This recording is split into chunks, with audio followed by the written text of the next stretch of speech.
এই কারণেই হযরত উমরের ইন্তেকালের পরে যখন হযরত উমরের গোসল দেওয়া হইতেছিল, হযরত উমরের পিঠের ভিতরে চাবুকের বাড়ির দাগ দেখা যায়, ঘা হয়ে গেছে দেখা যায়। লোকেরা বলে, যারা গোসল দিয়েছে তারা বলে আমিরুল মুমিনিনের পিঠের ভিতরে বেত্রাঘাতের চাবুকের দাগ। আমিরুল মুমিনিনকে চোখ তুলে তাকায়া শাসন করবে এমন মানুষ তো মক্কা মদিনায় নাই। সেখানে খলিফাতুল মুসলিমিন আধা জাহানের খলিফার পিঠে চাবুকের দাগ কেমনে আসলো? ফ্যামিলির লোকেরা বলে, বাবার জীবন ডায়েরি আছে, জীবন ডায়েরি, যেই ডায়েরিতে সকাল সন্ধ্যা নিজের নেক আর নিজের গুনার হিসাব বাবা লিখতেন। নিজের অপরাধ আর নিজের সুকর্মকে লিপিবদ্ধ করতেন। কোনদিন সন্ধ্যা বেলায় যদি দিনের ইবাদত কম হয়ে যেত, তাহলে নিজের পিঠে নিজে দুর্রা মেরে নিজেকে নিজে শাসন করতেন, ওমর কাজটা ভালো করো নাই। তেরে সিওয়া মাহবুব হাকিকি कोई नहीं है कोई नहीं, तेरे सिवा मौजूद हकीकी कोई नहीं है कोई नहीं।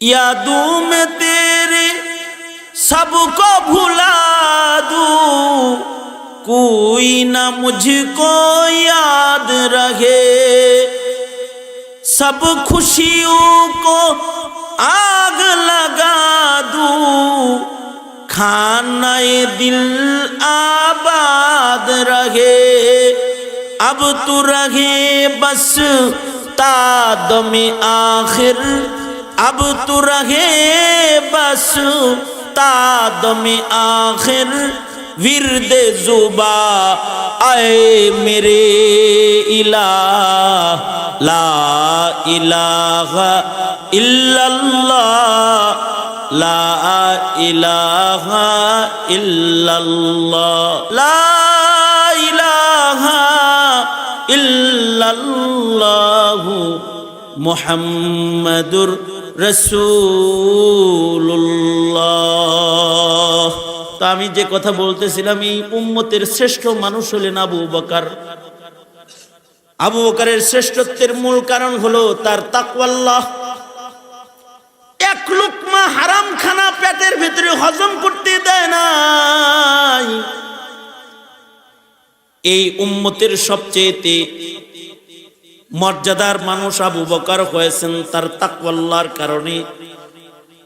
আবু বকরের পরে এই উম্মতের ভেতরে যার দাম, তিনি হলেন হযরত ওমরে ফারুক রাদিয়াল্লাহু আনহু। ঠিক নবীজির কদমের কাছে দুইজন শুয়ে রয়েছে। এমনিতেই নবীজির কদমের কাছে তারা জায়গা পায় নাই। নবীজির কবরের পাশে, নবীর হুজরার ভেতরে তাদের কবর থাকার জায়গা। হাসরের মাঠে তারা নবীজির সাথে আল্লাহর আদালতে দাঁড়াবে। মূল ধন কি? কোন ধনের কারণে তাদের এত দাম? টাকার কারণে না, পয়সার কারণে না, সৌন্দর্যের কারণে না, তাদের আধিপত্যের কারণে না।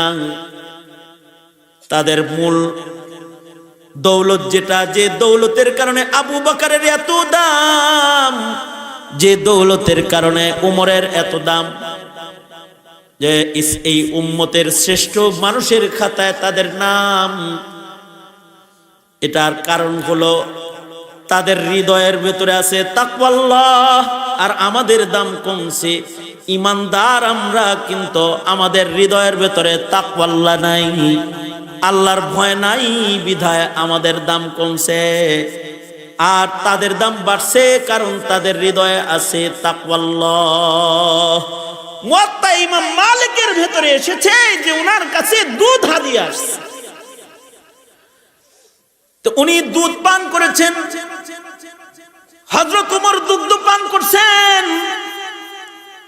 দুধ খাওয়ার পরে হযরত ওমর বলতেছেন, এই তুমি যে আমাকে দুধ হাদিয়া দিলা, তোমার দেয়া হাদিয়ার দুধ আমি পান করলাম। তোমার এই দুধগুলা কি তোমার বাড়িতেই, তোমার ঘরে পশু লালন পালন করা পশুর দুধ কি আমায় তুমি হাদিয়া দিয়েছো নাকি?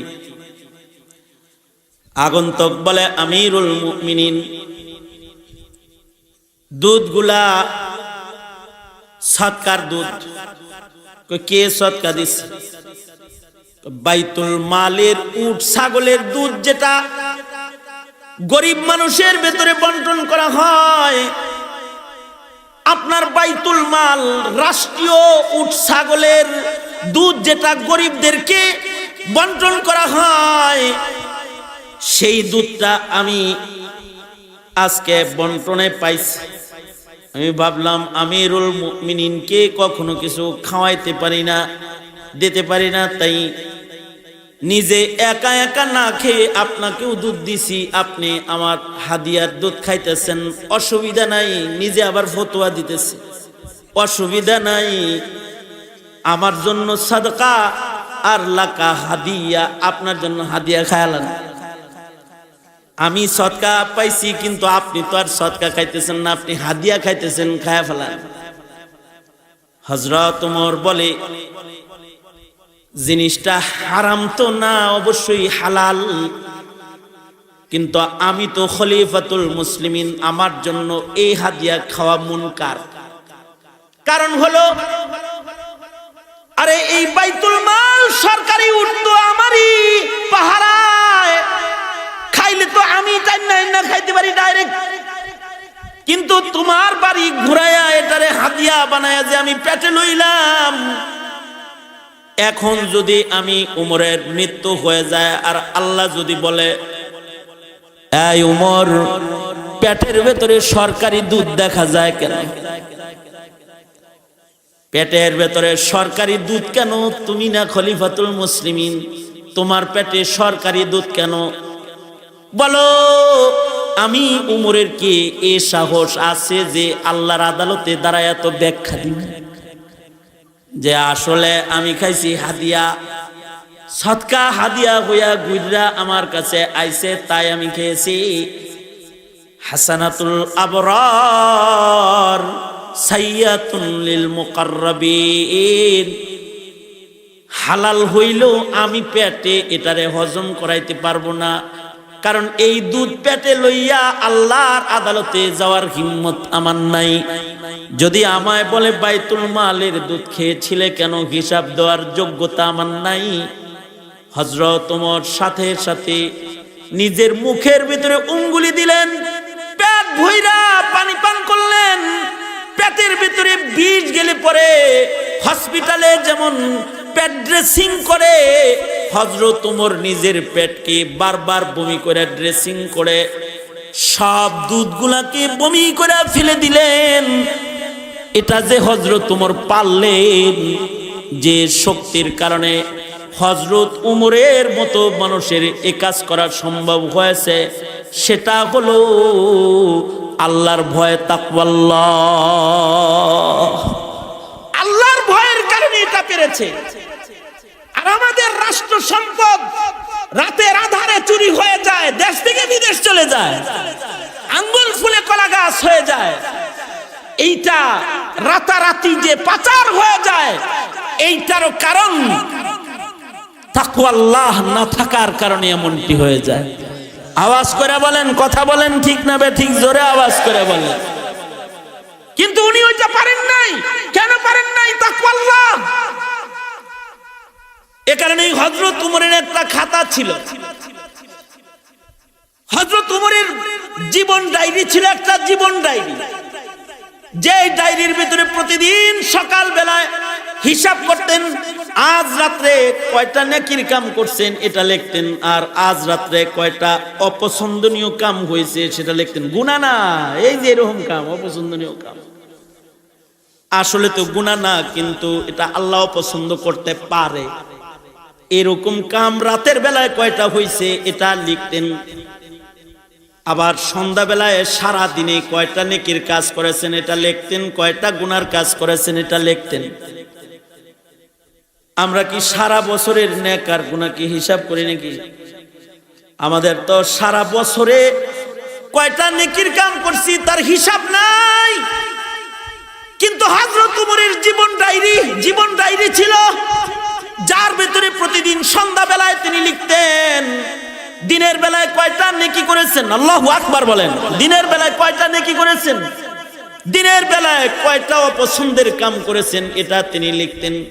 লেখাটা বড় কথা না, সবচেয়ে বড় কথা হলো হযরত ওমর সকাল সন্ধ্যা নিজের পিঠে দুর্রা দিয়ে নিজে বাড়ি মারতেন যদি নেকি কমই হইতো। কোনদিন যদি নেক কম করেছে আর কোনো পছন্দনীয় কাজ হয়ে গেছে তো হযরত ওমর নিজের পিঠের ভেতরে দুর্রা মেরে নিজেকে শাস্তি দিতেন আর নিজেকে শাসন করে বলতেন, কমবখত কেন নফল নামাজ কইমা গেল। নিজের পিঠে নিজে, গতকালকে তোমার নফল ছিল 80 রাকাত 100 রাকাত, আজকে 50 রাকাত কেন হলো? দুর্রা। নিজের পিঠে নিজে মারতেন আর নিজেকে শাসন করতেন। এই কারণেই হযরত উমরের ইন্তেকালের পরে যখন হযরত উমরের গোসল দেওয়া হইতেছিল, হযরত উমরের পিঠের ভিতরে চাবুকের বাড়ির দাগ দেখা যায়, ঘা হয়ে গেছে দেখা যায়। লোকেরা বলে, যারা গোসল দিয়েছে তারা বলে আমিরুল মুমিনিনের পিঠের ভিতরে বেত্রাঘাতের চাবুকের দাগ। আমিরুল মুমিনিনকে চোখ তুলে তাকায়া শাসন করবে এমন মানুষ তো মক্কা মদিনায় নাই। সেখানে খলিফাতুল মুসলিমিন আধা জাহানের খলিফার পিঠে চাবুকের দাগ কেমনে আসলো? ফ্যামিলির লোকেরা বলে বাবার জীবন ডায়েরি আছে, জীবন ডায়েরি, যেই ডায়েরিতে সকাল সন্ধ্যা নিজের নেক আর নিজের গুনার হিসাব বাবা লিখতেন।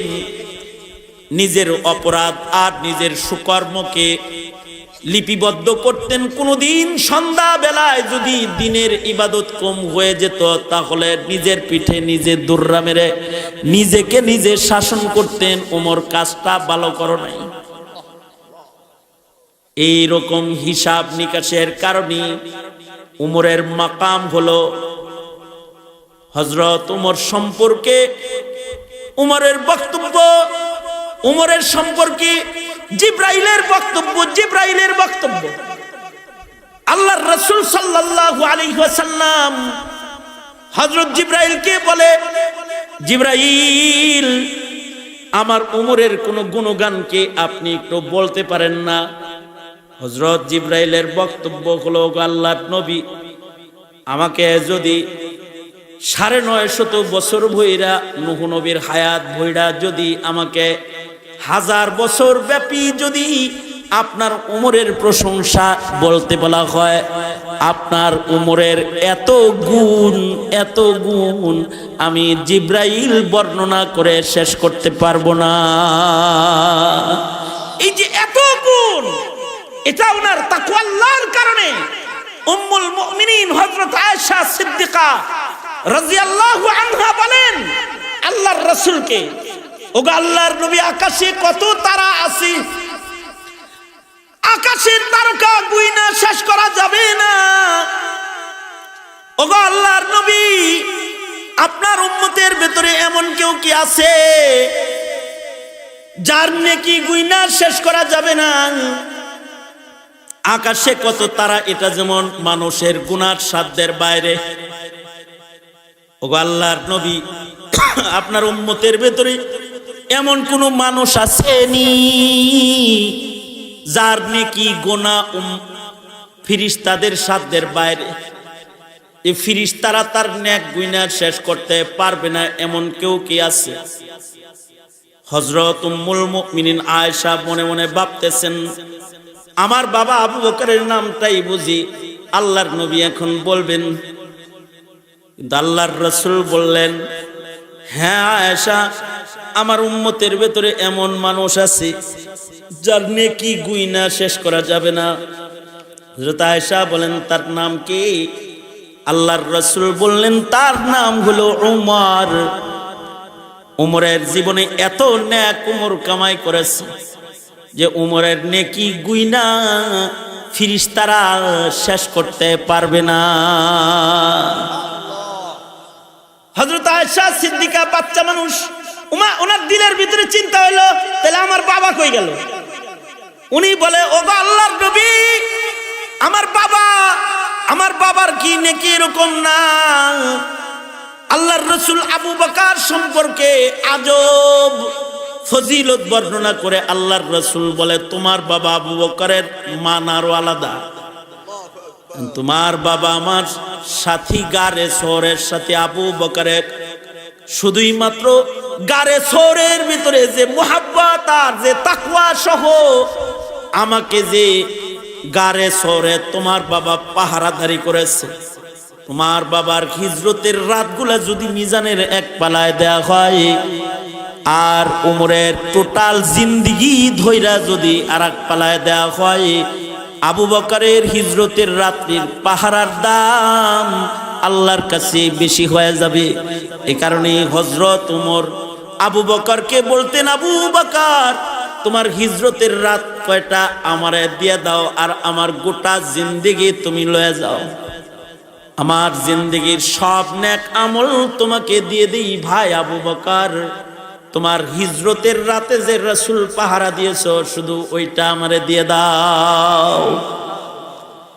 এই যে উনাদের মর্যাদা, এই মর্যাদার মূল রহস্য হলো তাকওয়াল্লাহ। আল্লাহর ভয়ের কারণে উনাদের জীবনে এত উন্নতি। কারণ প্রতিদিন সকাল বেলায় নিজের নেকি লিখতেন আর নিজের গুনাহ লিখতেন। আমরা দোকানের হিসাব লিখি, বেতনের টাকা কোনটা কোথায় খরচ হলো তা লিখি, বিদেশ থেকে কামাই করা অর্থ কয় টাকা কাকে দিয়ে দিলাম, বিবিরে কত দিলাম, ভাইকে কত দিলাম, অ্যাকাউন্টে কত দিলাম, সব লিখি। কিন্তু নিজের সেজদা লিখি না, নিজের গুনাহ আমরা লিখি না, যে কয়টা নেকি করেছি কয়টা গুনাহ করেছি। এই জিনিসটা ততক্ষণ পর্যন্ত হিসাব রাখা সম্ভব হবে না যতক্ষণ পর্যন্ত হৃদয়ে না আসবে তাকওয়াল্লাহ। আল্লাহর ভয় যদি না আসে, আল্লাহর ভয় যদি কারোর ভেতরে প্রবেশ না করে, তাহলে সে নিজের নেক আর গুনার হিসাব কখনো করতে পারবে না। আজকে এখানে যারা আসছেন, শ্রোতা মণ্ডলী যারা আছেন, অনেকে আছেন সারা জীবনে 5 বেলার নামাজের হেফাজত করেন না। একটু হিসাব করেন, 35 বছরের হায়াতে কয়দিন আপনি নামাজ 5 ওয়াক্ত পড়েছেন আর কয়দিন পড়েন নাই? মিজানের পালার সামনে দাঁড়াইলে আল্লাহকে কি হিসাব দিবেন? এটা একটু চিন্তা করেন। যদি আপনার হিসাব বলে যে আপনার জিন্দেগির অধিকাংশ দিন আর রাত গেছে বেনামাজির সিলওয়ালা, তাইলে তো কবর হাসর বড় খারাপ।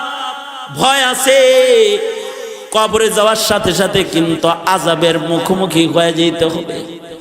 আরে নামাজ তো দূরের কথা, ছোট ছোট অপরাধের কারণে কবরের আযাব হয়। ছোট ছোট অপরাধের কারণেও বান্দাকে দোজখের আগুনে জ্বলতে হবে।